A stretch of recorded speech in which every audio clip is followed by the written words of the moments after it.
Muy bien, bueno, buenas tardes. Bienvenidos al seminario de hoy, en donde José Benavides nos va a contar sobre el origen de las galaxias rojas ultradifusas en el campo, que es un trabajo que está haciendo como parte de su tesis doctoral, bajo la dirección de Mario Abadi. ¿Puede ser preguntas durante la exposición, José? ¿No hay problema? Sí, si alguien tiene alguna duda durante, me puede parar y te detengo y lo miramos. Sí. Bueno, quedan invitados entonces a participar y aprovechar la exposición. Bueno, adelante, José, gracias. Bueno, gracias Marcelo por la introducción. Bueno, como mencionaba, este trabajo, digamos que está enfocado en describir, digamos, este tipo de galaxias muy particulares. El título, aunque puede ser un poco medio largo, son galaxias ultradifusas, que es un tipo muy particular de galaxias que viven en una región muy particular, que es lo que llamamos el campo, y que tienen la característica de ser rojas. Son de tal, digamos, que en combinación dieron como ese trabajo muy interesante. Ese trabajo, digamos que es como, o más bien lo que voy a presentar es como resultados de una publicación que se hizo recientemente con una gran colaboración. Presento algunos de los colaboradores, la doctora Anelsa Pilepich y el doctor Dylan Nelson, que son los, digamos, dueños y líderes del proyecto TNG50, con el cual se hizo este trabajo. Contamos también con con Lars Henriksen, con Mark Fogelsberger, Paul Torrey, Federico Marinacci, Rudiger Parkmore y Michael Cooper, quienes todos hicieron aportes significativos durante todo el proceso de construcción del manuscrito, del referato y demás. Y ya como líderes del proyecto, digamos como las cabezas centrales, tenemos a Laura Sales, que es que es conocida por la mayoría, formada aquí en la UNC, mi director Mario Abadi y bueno, yo. Así que para mí, digamos que fue como una gran alegría, digamos, contar con un grupo de mentes tan brillantes para llegar a este trabajo.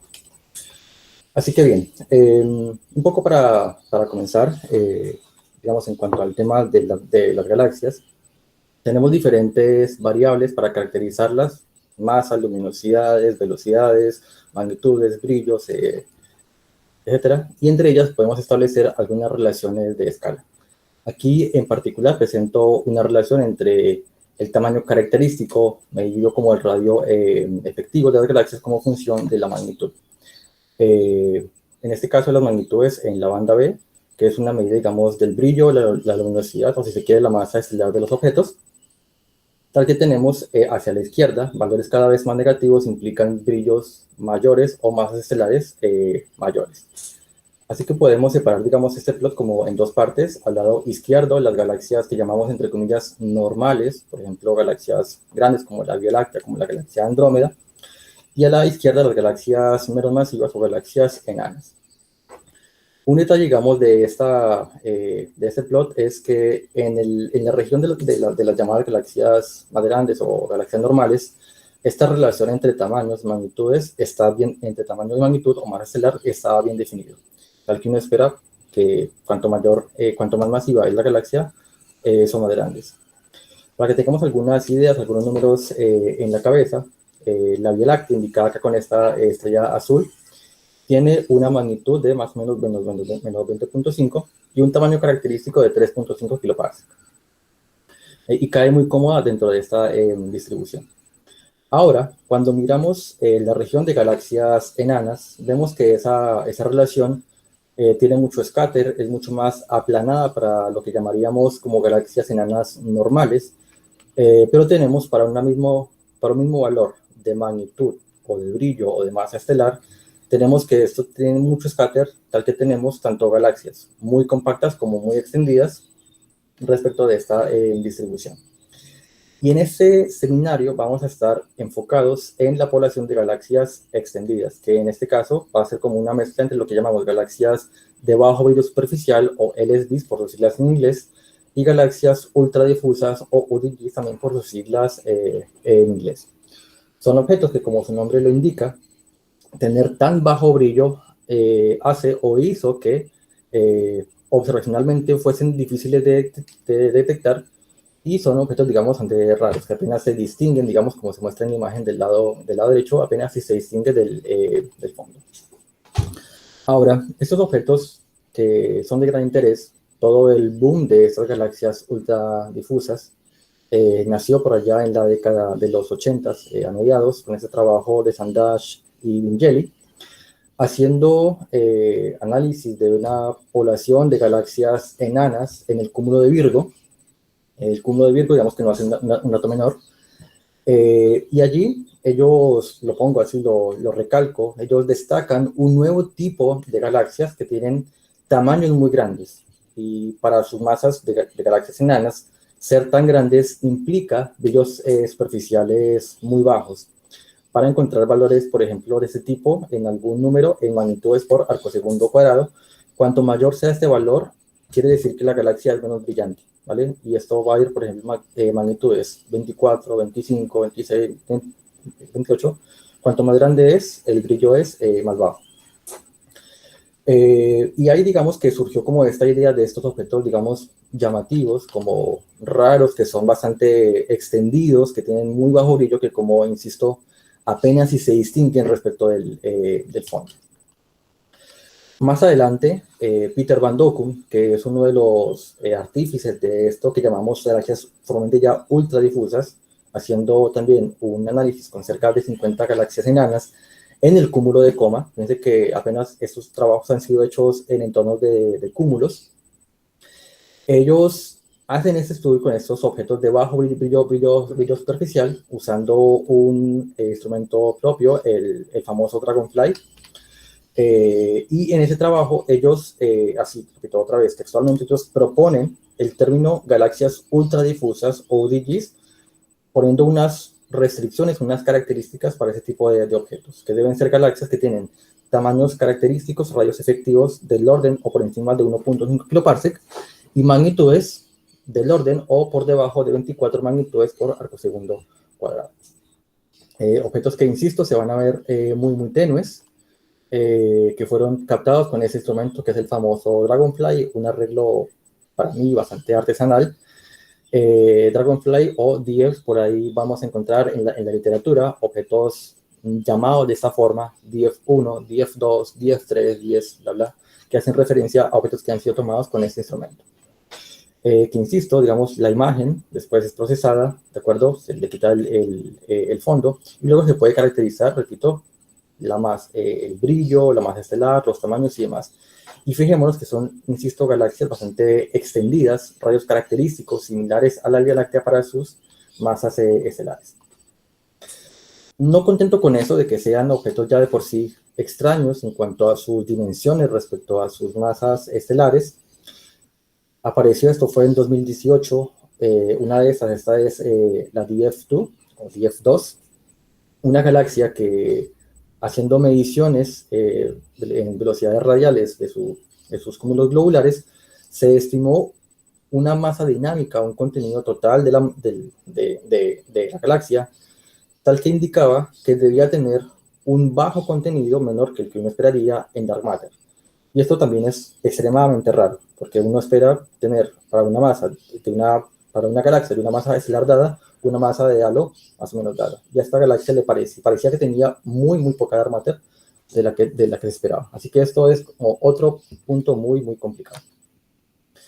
De vuelta, para que tengamos otra vez como un panorama de comparación, tengo acá DF4, una galaxia que tiene una masa estelar del orden de 10 a las 7 masas solares, casi 10 a la 8, con un tamaño característico de casi 4 kiloparsecs. Comparémoslo con la Vía Láctea, que tiene una masa estelar casi que 3 órdenes de magnitud por encima, 5 por 10 a las 10 masas solares, y un tamaño característico de 3.5 kiloparsecs, ¿vale? Hablamos de galaxias que tienen 3 órdenes de magnitud en diferencia en masa, porque tienen tamaños muy similares. Es muy raro. Comparémosla con una galaxia de una masa estelar, digamos, similar, una galaxia enana, como puede ser Fornax, una galaxia del vecindario local, que tiene una masa también del mismo orden, 10 a las 7 masas solares, pero que tiene un tamaño característico de galaxias enanas, del que uno esperaría, alrededor o por debajo de 1 kiloparsec. NGC 185, otra galaxia un poco más masiva, 10 a la 8 masas solares, con un tamaño característico de 1.5, y vemos cómo la diferencia, digamos, en brillos es significativa. Entonces, todo esto presenta de alguna manera como un cierto desafío para lo que es el Cold Dark Matter, sobre cómo se forman ese tipo de objetos, ¿de acuerdo? Porque tenemos más o menos un modelo bien establecido de cómo se forman las galaxias, pero estos objetos tan extendidos parece que pueden presentar algún tipo de desafío. La gente que es muy creativa a lo largo, digamos, de estas décadas ha ideado diferentes mecanismos de cómo podrían formarse ese tipo de galaxias ultradifusas, como galaxias fallidas, como efectos asociados al feedback, como productos de remanentes de interacciones entre galaxias por efectos tidales o que se formaron en halos con espines altos. Al final, si nos queda algo de tiempo, podemos tocar alguno de estos posibles mecanismos de formación con un poco más de detalle. Hasta ahí, digamos, tenemos como un escenario en el que, insisto, tenemos unas galaxias raras en el sentido que tienen masas estelares bajas, masas de enanas, pero tamaños de galaxias grandes, galaxias normales, como la Vía Láctea. Otro punto importante es el tema del color. Para esto me voy a referir a cómo son algunas características de las galaxias cuando viven en uno u otro entorno.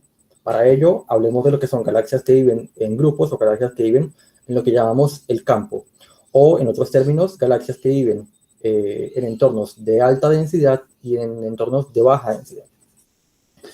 Las galaxias que viven en agrupaciones, estadísticamente hablando, son galaxias que son pobres en gas, mientras que las que viven en el campo son ricas en gas.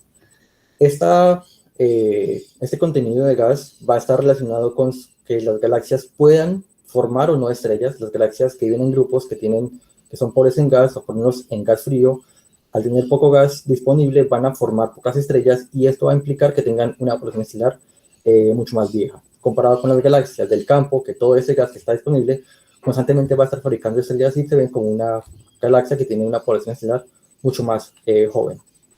Esto, en consecuencia, va a implicar que las galaxias en los grupos sean preferentemente más rojas, o lo que llamamos apagadas, por este efecto de dejar de formar estrellas, en comparación con las galaxias del campo, que van a ser de un tono mucho más azul, por este efecto, digamos, de que van a estar todo el tiempo formando estrellas. Otra característica importante es cuanto a su morfología, que en agrupaciones son galaxias típicamente esferoidales o elípticas, mientras que en el campo son galaxias que tienden a ser mucho más tipo disco o espirales o aplanadas, ¿de acuerdo? Y esto viene de la mano entonces de que las unas van a estar dinámicamente soportadas por dispersiones de velocidades, mientras que las galaxias en el campo que tienen este tipo de estructuras espirales van a estar soportadas por rotación. Así que tenemos, insisto, como el otro ingrediente importante, las características de galaxias en agrupaciones. Tenemos las galaxias rojas y las galaxias del campo, que van a ser galaxias preferentemente más azules. Esto que les cuento un poco así como en palabras en estas dos listas, se ha visto, digamos, en datos. Por ejemplo, acá tengo al lado izquierdo, en ese trabajo de Benola y colaboradores del 2019, en el cúmulo de Fornax, ellos, acá tenemos diferentes curvas de color, donde cada color hace referencia a un entorno, si se quiere, que es más bien una medida en radio, en distancia respecto al centro del cúmulo. En rojo para la región más interna, como la región más densa del cúmulo de Fornax. La curva en verde hace referencia a una región intermedia, un poco lejos del núcleo y entre las afueras del radio virial. Y en azul corresponde a todo lo que se mide más allá del radio virial, o sea, donde ya empieza lo que llamamos el campo o el entorno de baja densidad. Y aquí ustedes pueden ver cómo en este diagrama color-magnitud, las galaxias que están en regiones mucho más densas, mucho más interiores del cúmulo, son sistemáticamente para cualquier BIM de magnitud más rojas respecto de las galaxias del campo. Esto también venía un poco más conocido y extendido por allá desde la década de los 80, y me pongo de pie el trabajo de Alan Dressler, que estudia poblaciones de galaxias en diferentes entornos, y pone este plot, que para mí es uno de los seminal papers, esta fracción cómo es la fracción de la población de galaxias que vemos como función de la densidad del entorno, donde tenemos al lado izquierdo regiones muy poco densas y al lado derecho regiones muy densas. En regiones poco densas, la fracción de galaxias que vemos en el campo o en regiones poco densas van a ser preferentemente galaxias azules, mientras que las galaxias rojas van a ser muy, muy pocas. Cuando vamos a entornos cada vez más densos, estas dos relaciones se invierten, tal que cuando vamos a regiones muy densas, vamos a ver muy pocas galaxias azules y vamos a ver una fracción sistemáticamente más alta de galaxias rojas. Así entonces, repito, el otro ingrediente importante es que cuando miramos galaxias en agrupaciones son preferentemente rojas y cuando vemos galaxias en el campo son preferentemente azules, de acuerdo con las demás características que ya mencionaba. Ahora, alguien podría preguntarse qué tiene que ver o cómo conectamos esto con el tema de las galaxias ultradifusas. Ocurre que en los últimos años, así un poco a cuentagotas, se han venido detectando algunas de estas galaxias ultradifusas apagadas o rojas. Voy a utilizar el término apagado o rojo más o menos como un equivalente. Estas galaxias ultradifusas apagadas en el campo o en regiones de baja densidad. Y eso es muy raro, porque, insisto, uno espera que estas galaxias con estas características vivan en agrupaciones y no en regiones de baja densidad.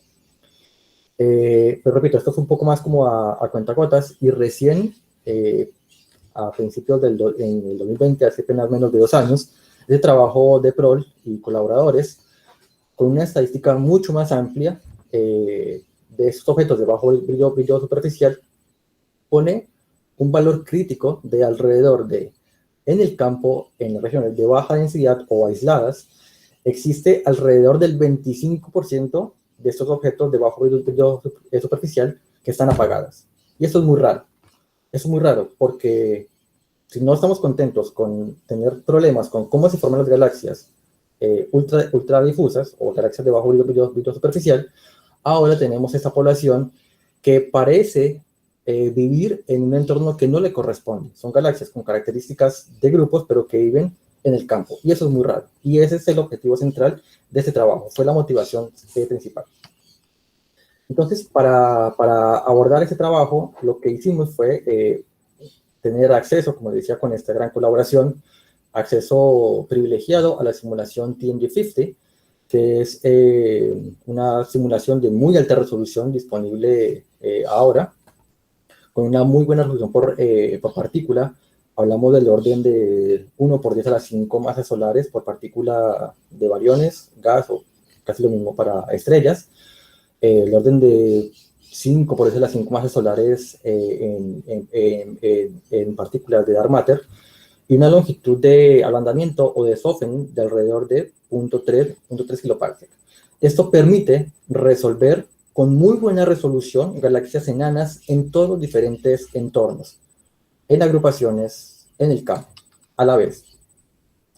Para que tengamos una idea, una galaxia de las que vamos a analizar, digamos, del orden de 10 a la 8 masas solares, queda resuelta con perfectamente entre 1000 a 10.000 partículas estelares. Eso nos da un nivel de confiabilidad para analizar este tipo de objetos tan poco masivos. Bien.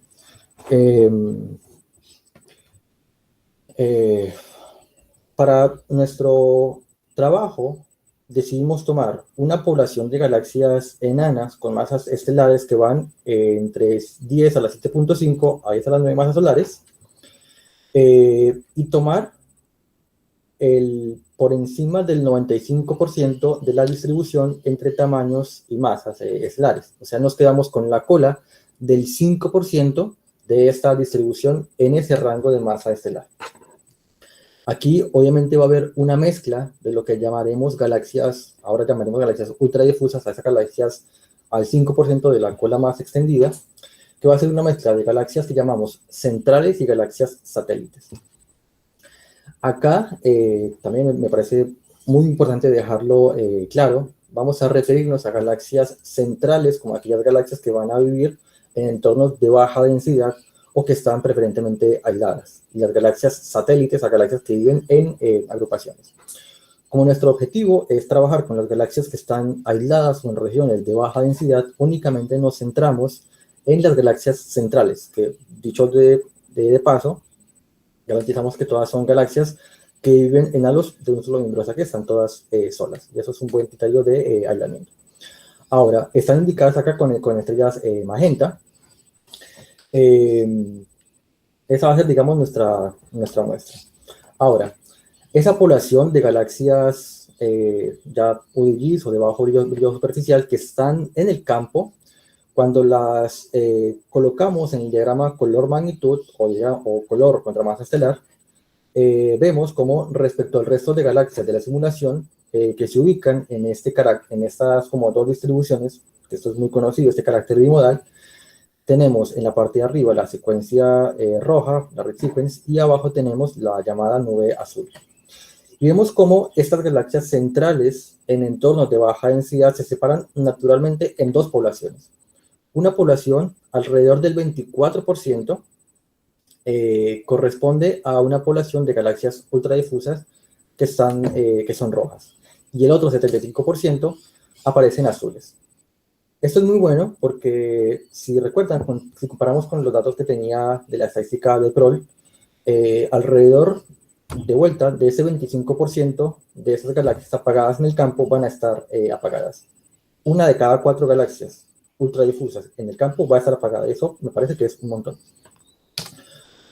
Otra forma, digamos, de verlo es la relación entre la formación estelar y la masa estelar, donde vemos que respecto del resto de las galaxias que están ubicadas en lo que llamamos la secuencia principal, nuestras galaxias ultradifusas azules se van a ubicar en esa distribución, lo que llamamos galaxias star forming o que forman estrellas. Y acá ubicamos con diamantes celestes datos observacionales de algunas de estas galaxias ultradifusas, también aisladas con el campo del trabajo de Ron y colaboradores. Y hemos puesto de manera artificial en este bin de formación estelar aquellas galaxias que tienen muy baja o nula tasa de formación estelar, o que están quencheadas, como es el nombre también que se encuentra en la literatura. Muy bien, hasta acá entonces, para ir como anclando las ideas, tenemos una población de galaxias ultradifusas que hemos detectado en el campo, con estos dos porcentajes, 24 contra 75, y ahora planteamos algunas otras características. Vemos que mientras la población de UDGs azules tienen una población preferentemente azul, las rojas tienen una población preferentemente vieja. Otra vez, para comparación, este diamante que está acá celeste es el promedio de los datos que tenía Ron para una muestra de UDGs aisladas.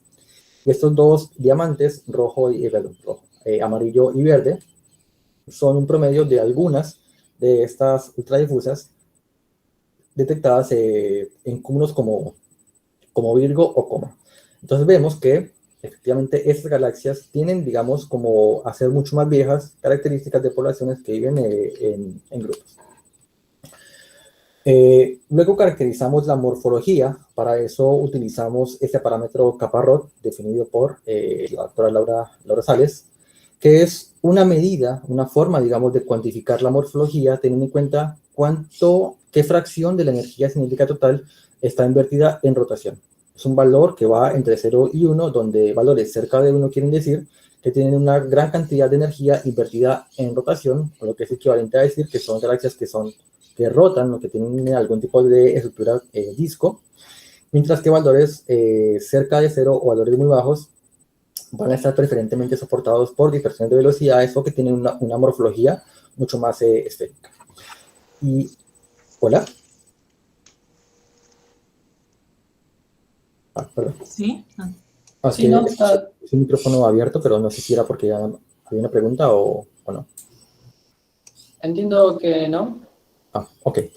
Bien, entonces nuestra población de galaxias ultradifusas aisladas rojas muestra efectivamente una morfología mucho más esferoidal, y algunas de estas del campo que son azules tienen algún tipo de textura disco o irregular, que es muy característico en estas regiones.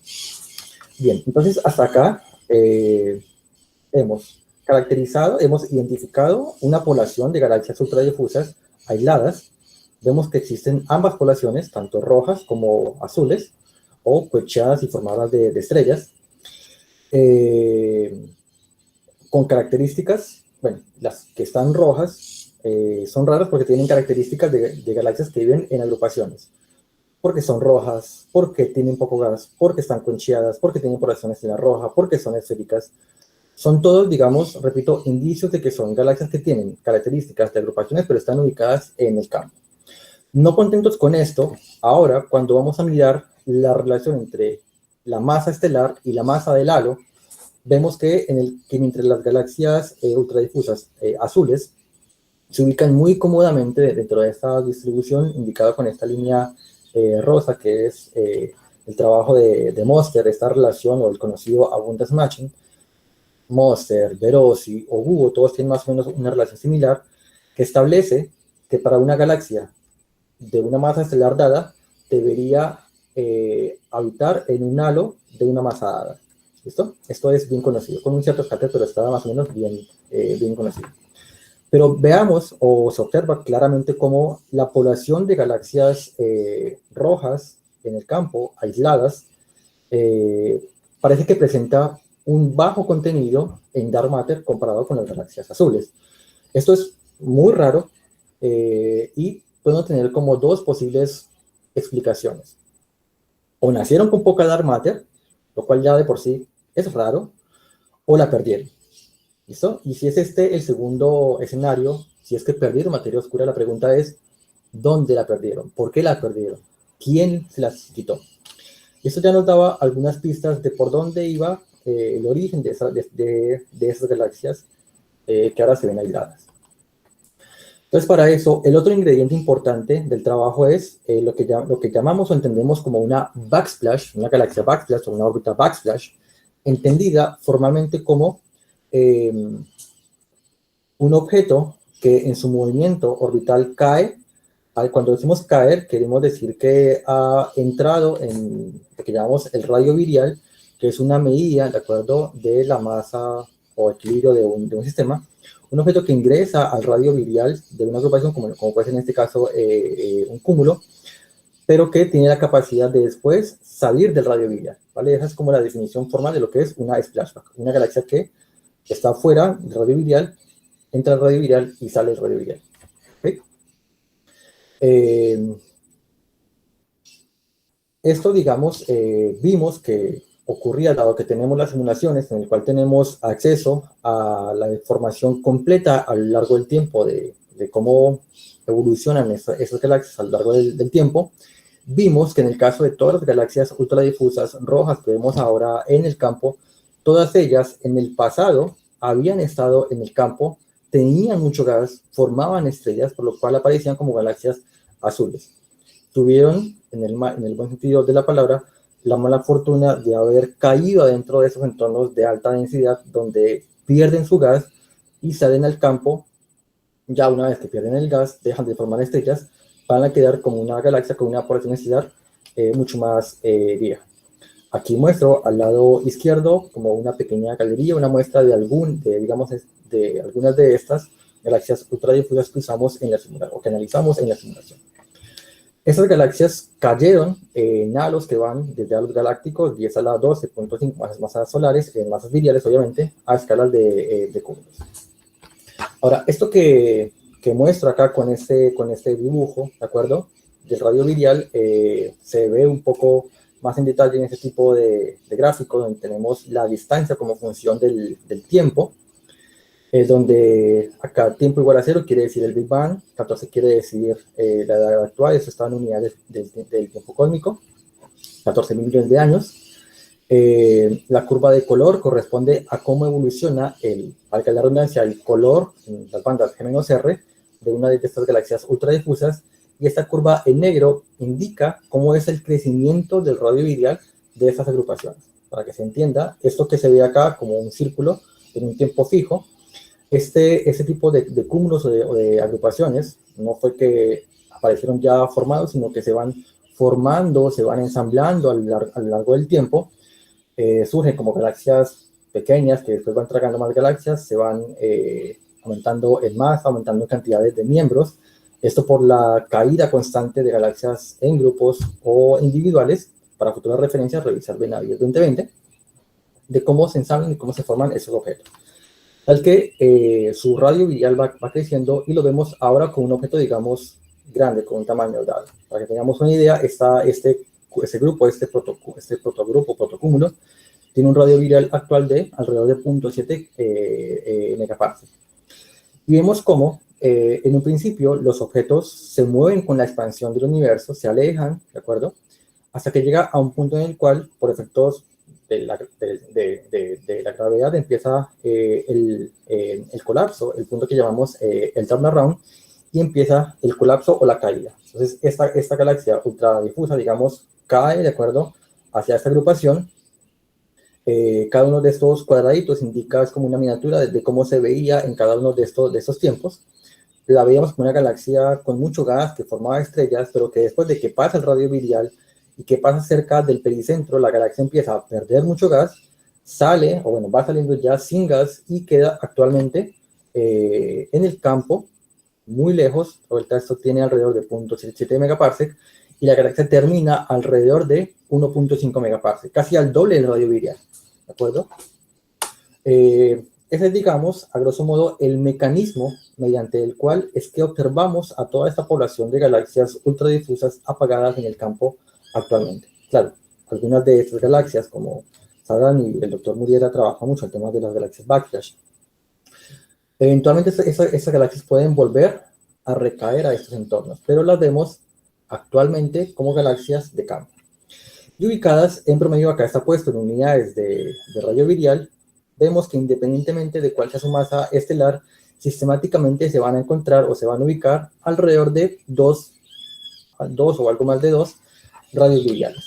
Para que tengamos una idea, si esto fuera en el caso de la Vía Láctea, que tiene un radio virial de más o menos 150 kiloparsec, eso implicaría que una galaxia de estas ultradifusas que hubiese caído al interior de la Vía Láctea, la veríamos ahora alrededor de unos 300 kiloparsec, más o menos la distancia, el punto medio entre la Vía Láctea y Andrómeda, bastante lejos, digamos, de la Vía Láctea para lo que, digamos, su tamaño de diámetro, de apenas 30 kiloparsec de diámetro. Si esto fuera en un cúmulo, como por ejemplo Coma, que por tirar un valor es cerca de 2 megaparsec de radio virial, veríamos a esas galaxias alrededor de 4 megaparsec, es decir, muy, muy lejos. Eso en regiones muy poco densas. Y luego tenemos un caso, digamos, extremo, o un caso muy, muy particular, de una de estas galaxias ultradifusas, nuevamente indicada con la línea de color, que venía cayendo. Como decía, estas galaxias pueden caer solas o en grupos. Esta, por ejemplo, venía en una agrupación. Cada una de estas curvas en gris corresponde a una galaxia, y la curva que está indicada con línea magenta corresponde a la que era la galaxia central de esta agrupación. Fijémonos por un momento en lo que hace la curva magenta, que es lo que debería ser normalmente una galaxia que cae a un grupo o a un cúmulo. Y es que cuando caen, ¿de acuerdo?, orbitan, ¿de acuerdo?, se mueven a distancias cada vez más cerca del centro. Esto, entre varias cosas, por pérdida de energía, por fricción dinámica, pero al final terminan por destruirse o se fusionan con el entorno del grupo o el cúmulo. Algunas de ellas, como se ve, alcanzan a salir, pero vuelven a reingresar, pero son lo que llamamos galaxias backsplash, galaxias que salen, pero vuelven a reingresar eventualmente. Algunas no tienen demasiadas ganas de parecer que van a volver pronto. Y este caso particular de esta UDG aislada, fíjense que para esta agrupación, que tiene nuevamente alrededor de 7.8 megaparsec de radio virial, esta galaxia termina a más de 3.5 megaparsec, termina muy, muy lejos. Y esto, digamos, es un mecanismo que permitiría explicar, por ejemplo, este tipo de objetos. Es un caso, digamos, muy particular, esta UDG roja, aislada, muy, muy aislada, la S82, que bien, hasta acá, si se corta la luz y acá acabamos, yo me iría contento, en el sentido de que les he explicado más o menos cuál es el mecanismo de cómo es que estas galaxias ultradifusas terminan en el campo. Pero como nos queda todavía algo de tiempo, voy a indicar algunas de las propiedades de estas dos poblaciones de galaxias ultradifusas en el campo, pero comparando la población azul y la población roja. Aquí tenemos la fracción de gas, que es una relación entre cuánto gas tienes contra cuánta masa estelar tienes, como función del tiempo, nuevamente unidades del tiempo cósmico. 0 quiere decir el Big Bang, 14 quiere decir el día de hoy. Las galaxias azules que tienen gas disponible todo el tiempo van a estar formando estrellas, mientras que las galaxias que tuvieron, repito, la mala fortuna de haber caído algunas de estas agrupaciones, cuando caen, acá la caída está indicada por esta franja en verde que indica el promedio de los tiempos de info, los tiempos de caída. Cuando estos objetos caen a estas agrupaciones, van a perder todo ese gas y van a quedar, repito, consecuentemente como galaxias que no van a formar estrellas y que van a quedar preferentemente rojas. Toda esa, digamos, pérdida de gas se explica muy bien por este efecto de Ramp-Pressure, del cual Mario Abadi también ha hecho aportes muy importantes. Como decía, a consecuencia de haber perdido todo ese gas, cuando miramos la formación estelar, mientras la población azul continúa tranquilamente formando estrellas, la población roja deja de formar estrellas y van a quedar apagadas. Como ya decía, esta es la fracción de gas. Y si miramos lo que pasa con los tamaños y la masa estelar, ahí hay un efecto muy particular. Mientras la población azul, que sigue formando estrellas, su tamaño todo el tiempo va creciendo, su masa estelar también va creciendo, vemos que la población roja, una vez que caen al interior de esas agrupaciones, el tamaño deja de crecer, la masa estelar también deja de crecer porque hemos dicho que dejan de formar estrellas, incluso llegan a perder algo de contenido estelar, no tanto como van a perder en dark matter, pero pierden algo de estrellas, pero en promedio podemos decir que la masa estelar se mantiene ya como constante, a un valor ya fijo. Y eso pasa también con el tamaño. Esto es importante, o creemos que es importante, porque implica que esas galaxias ya eran extendidas antes de haber caído a estas agrupaciones. Perdón, no es que fue un efecto de que se expandieron por el entorno, sino que ya eran extendidas antes de la caída. Y en cambio, cuando miramos qué le pasa al halo de materia oscura, vemos que en el caso de las galaxias rojas van a perder mucha, pero van a perder mucha materia oscura. Eso es un poco la consecuencia, ya como para cerrar la historia de cómo fue que caracterizamos a esa población de galaxias ultradifusas apagadas en el campo, cómo encajan muy bien todas sus características de que son galaxias de agrupaciones, pero que las vemos ahora en el campo, y además de eso sumado a cómo es que parece que tienen una pérdida, digamos, de materia oscura, ¿de acuerdo? Así que bueno, ¿no? Si acá cerramos, estaría yo muy contento,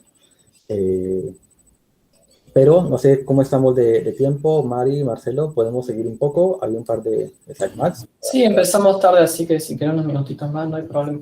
Bien, bien, entonces ahí puedo hablar un poco acerca de, digamos, cómo es que se forman, ¿vale?, las galaxias ultradifusas dentro del paradigma de la simulación TNG50. Entonces, como decía, existen diferentes escenarios o mecanismos de cómo se forman estas galaxias ultradifusas en los diferentes entornos. Aquí ya no importa cuál sea el entorno, y tampoco voy a entrar en detalle sobre cada uno de estos mecanismos, que sería, digamos, como otro seminario. Voy a ir directamente a revisar el que creemos, porque hemos tenido algunas pistas, creemos que el escenario más viable para cómo se forman en general las galaxias ultradifusas es debido a que habitan en halos con spin alto. Cuando digo spin me refiero a cómo es su rotación. Para indicar cómo rota un halo, cómo es el momento angular de un halo, utilizamos el parámetro adicional de spin en la definición de Bullock, donde valores de spin alto quiere decir que los halos rotan mucho más que valores más bajos. ¿Listo? Estadísticamente, esto digamos que es también muy conocido en la literatura. En promedio, los halos típicamente tienen alrededor de un 3.5% de energía invertida en rotación. Un valor muy bajo, ¿vale? Los halos de materia oscura rotan muy poco, pero es suficiente, ¿de acuerdo? 3.5 es un valor típico, o 0.35, visto en fracción. Y esto lo vemos para las galaxias normales. Ahora, cuando miramos cómo es la distribución de esos valores de lambda para las galaxias ultradifusas en el campo azules, vemos que tienen o que presentan valores sistemáticamente más altos de spin. ¿Listo? Esto implica que, bueno, más bien sería como digamos, un escenario de que las galaxias, que como sabemos, se forma el halo, cae gas al interior de este halo y allí se va a formar la galaxia. Un halo que tenga un momento angular un poco más alto, ¿de acuerdo? Va a permitir que el gas que va a caer ahí y que va a formar las estrellas, que va a formar la galaxia, va a quedar un poco más extendido, un poco más sí, extendido, con un tamaño característico más grande respecto de una galaxia con un momento angular, digamos, típico. Cuando medimos ese valor para las galaxias rojas en el campo, vemos que tiene un valor bajo, ¿de acuerdo? Pero eso es, digamos, ahora. Cuando medimos cuál era el valor de ese momento angular del halo en el pasado, antes de haber tenido algún tipo de interacción con el entorno, vemos que tenían valores también significativamente más altos, alrededor de 0.051, ¿de acuerdo? Son valores que vemos, son sistemáticamente más altos respecto del valor característico. Esto es un escenario que ya había sido planteado por Amorisco y Loew en este artículo, donde ellos consideran que las galaxias ultradifusas, que parecen así muy, muy raras, al final vendrían siendo galaxias que se forman en la cola de halos con espines altos. Y creemos que ese es, digamos, el mecanismo principal a través del cual se forman estas galaxias ultradifusas, en general en todos los entornos. Acá como un breve resumen en general de lo que resume el trabajo. Identificamos y caracterizamos esa población de galaxias ultradifusas apagadas en el campo. Nuestros valores estadísticos están en muy buen acuerdo con lo que muestran las observaciones. De vuelta alrededor, una de cada 4 galaxias ultradifusas del campo va a estar apagada. Y el mecanismo a través del cual se forman es por estas órbitas backsplash. Y como un punto extra, creemos que, bueno, mostramos que las galaxias ya eran extinguidas, ya eran ultradifusas antes de haber tenido estas interacciones, por lo cual ese no va a ser el mecanismo de formación, no es que haber caído a un entorno alto las hace ultradifusas, ya lo eran antes de haber caído. Y en ese sentido, insisto, creemos que el mecanismo de formación va a estar muy conectado con el alto momento angular de los halos de materia baja oscura. Un poco aquí lo que ya dije así en esta filmina, aquí un poco más en detalle, pues lo queremos revisar ahora al final. Sobre el trabajo que venimos haciendo ahora y a futuro, es de vuelta, ese trabajo estuvo muy enfocado en las galaxias ultradifusas del campo, pero la idea ahora va a ser un poco analizar las galaxias ultradifusas en todos los entornos, tanto en entornos densos o agrupaciones en el campo o centrales, de manera conjunta, ¿de acuerdo? Para tener como un escenario, digamos, completo de cómo se forman y cómo evolucionan estas galaxias ultradifusas. Y más adelante nos vamos a ir al otro extremo de la distribución, analizar las galaxias que tienen tamaños compactos. Así que nada, algunas referencias y eso es todo. Gracias. Muchas gracias, José. ¿Hay preguntas o comentarios? Pueden indicarlo en el chat o levantando la mano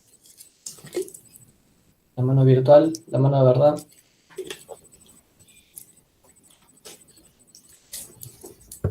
Es muy raro, ¿no? Porque uno está acá casi una hora hablando y no sabe si se entendió, si no se entendió, si se escuchó, si no se escuchó. ¿Es porque se entendió nada o porque se entendió todo? Sí, espero que sea lo segundo.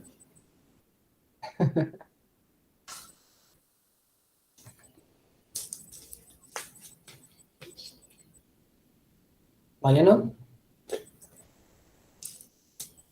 Sí, gracias, Marcel. Hola, José, muy buena tu charla, la verdad, estupendo el seminario.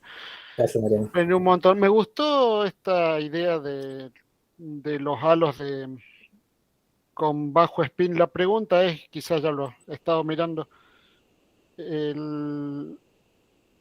me parece por los gráficos que mostraste, hay evidentemente muchos cambios en el parámetro de spin a lo largo de la historia de estos halos, ¿no? Claro. ¿Es así? Sí, sí. Bueno, ahí hay dos cosas importantes. O sea, digamos, este spin es medido con todas las partículas, digamos, del halo. Y como mostraba, esas galaxias pierden mucho material del halo, pierden mucho contenido de dark matter, pero esto lo hacen perdiendo mucho material de las partes externas del halo, ¿de acuerdo? Que van a aportar una gran cantidad de momento angular. Así que lo que hacemos es quitarle momento angular, pero va a quedar todavía un halo un poco más pequeño que rota un poco más poco, ¿de acuerdo? Pero es como esto por ahí. Bien. No, muy interesante eso, sobre todo por la idea de que eventualmente pueden haberse formado en estos halos extremos, digamos, en términos de momento angular, digamos. Y eso Hay es un- interesante porque tal vez se puede predecir prácticamente con las condiciones iniciales, ¿no? Digo, teoría de torquestidales y esas cosas. Debería poderse ubicar en qué regiones provienen. Muy bueno, muy lindo, gracias, José. Exactamente. Un detalle importante, ya que lo mencionas con el tema del spin de los halos y esta pérdida de material, podríamos creer que haber perdido tanto material del halo afectaría la dinámica estelar de las estrellas, pero esto no siempre es así, de hecho afecta muy poco. Y es que debe ocupar una porción ínfima en general, la parte estelar, digo, respecto al volumen del halo, ¿no? Claro, sí, sí, Es muy interno, ¿no? Está de alguna forma protegido. No, exacto. lo interesante sería ver, pero por ahí no les da, es en términos de las resoluciones, ver, bueno, la dinámica ya interna y demás, digamos. Pensando, bueno, en este objeto como el DF4, digamos, está bien, Claro. pero bueno, ya necesitarías más resolución probablemente. Oh, perdón, estoy en obra casi. Disculpen el ruido. Gracias. No se escuchó nada de ruido de todos modos. ¿Alguna otra pregunta?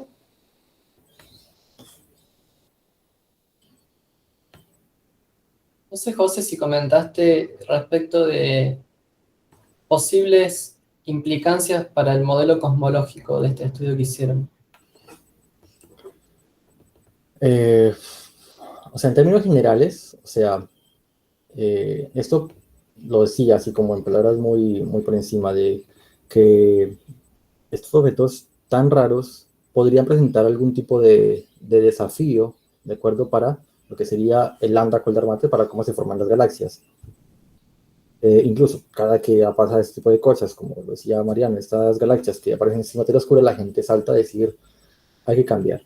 Pero insisto, de vuelta lo que mostramos es que esas galaxias se forman adentro del lambda Coldar Matter, solo que pareciera, de vuelta, creemos que se forman en halos de espines altos. Y como decía Mariano, esto digamos que también surge, digamos, naturalmente porque por teoría de torquestidales, naturalmente surge toda esa distribución de espines altos, de espines bajos. Pato incluso ha sacado trabajos importantes sobre cómo es que estos halos pueden ganar o perder momento angular. Así que todo esto digamos que está todavía soportado por el lambda Coldar Matter.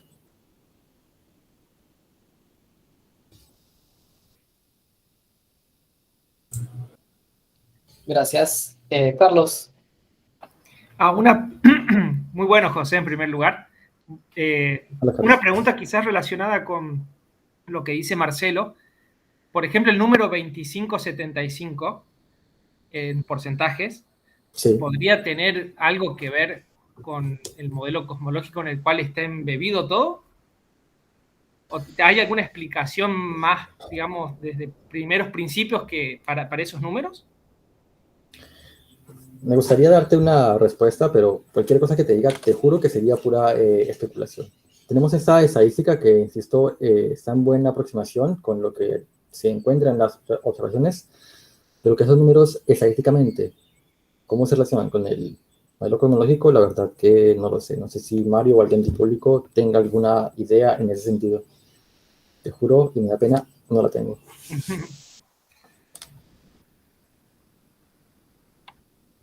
Hay algunos números ¿cómo se llamaba este, José, el de Analiza? ¿Te acordás? No me acuerdo del nombre, pero sé que lo teníamos dentro de los comentarios que nos hicieron, porque bueno, dicho de paso, este valor lo vimos en el trabajo, dijimos, esto está muy bien con lo de Prol, pero después dijimos, saquémoslo. Y después nos dijeron, no, pónganlo. Creemos, o sea, honestamente creemos que puede ser bastante de casualidad. No le queremos dar una interpretación demasiado profunda respecto de que este agreement que hay puede ser medio fortuito, por eso fuimos bastante cautos en ponerlo en el paper. Me parece que no nos... O sea, me parece que hay que mirar mucho más las backsplash en general y entender qué tienen en particular esto como para estar seguro de que estos números son robustos y que verdaderamente la coincidencia no es por chance, ¿no es cierto? Es por eso que fuimos medio cautos con eso, la verdad. Gracias, Mario. Seba. Sebastián, ¿estás ahí?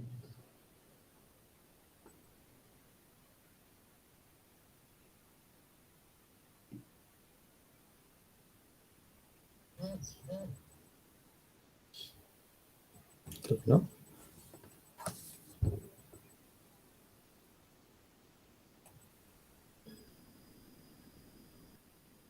Bueno, ahí.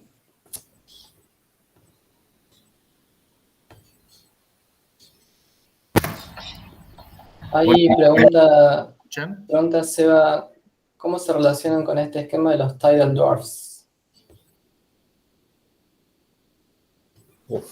Las tidal dwarfs. No estoy muy seguro qué son estas tidal dwarfs. O sea, te refieres, no sé si va por ahí, y corrígeme si estoy mal. Entendiendo como otro posible escenario de cómo se forman estas galaxias ultradifusas, se considera que pueden ser galaxias que una vez caen al interior de alguna de estos, por ejemplo, grupos o cúmulos, por efectos tidales, terminan, digamos, deformándose, se expanden, se dilatan, ¿de acuerdo? Así que un escenario que se ha discutido es que estas pueden ser galaxias enanas normales, que por esos efectos tidales terminan teniendo tamaños extendidos. Que es un poco lo que yo intenté como comentar, que cuando miramos la evolución temporal de los tamaños, por lo menos esta población ya era extendida antes de haber caído.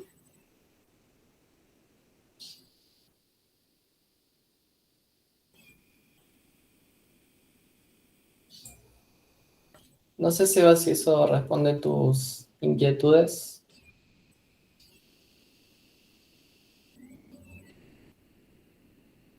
A ver. Si no, me preguntas si lo miramos en detalle. Gracias. Gracias, Seba.